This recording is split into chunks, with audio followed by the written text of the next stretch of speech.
Guys, ngayong araw ay magpa-pack ride naman tayo dito sa Dumangas Pier.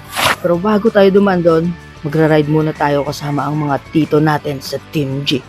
Ang route ay Mimay, New Lucena. Dadan tayo sa Banayad na Ahon dito sa daan bahagi ng Barangay Bitaog hanggang Memay.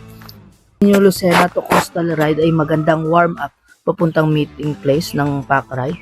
Pagdating natin sa Coastal, dito na nagsimula ang talagang dilubyo. Gaya ng dati, rolling start tayo. After ng 2 km mark, titirahan na agad at nagkawatak-watak na ang buong pack. Dito sa section na to, sinabihan ko si Tomarlo na mag-drop sa likod ko.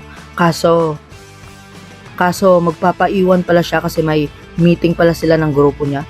Fast forward, nabuo ang 7-man breakaway pero biglang kumawala si Dondon Yu. Tayo naman ay tago lang ng tago.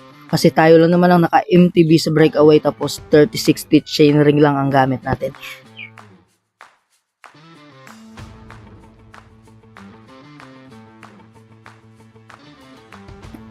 Dito na masyado naging madugo ang takbuhan.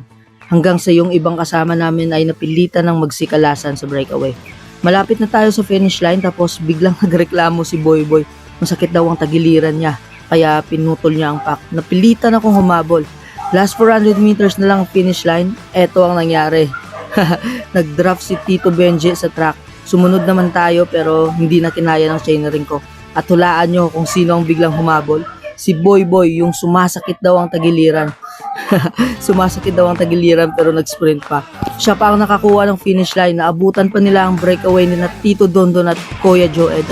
Ang final result ay first si Boy Boy, second si Tito Benji at third and fourth sina Kuya Joed at Tito Dondon. Hanggang dito na lang muna ang kwento ng ride natin. Hanggang sa muli guys, ingat palagi.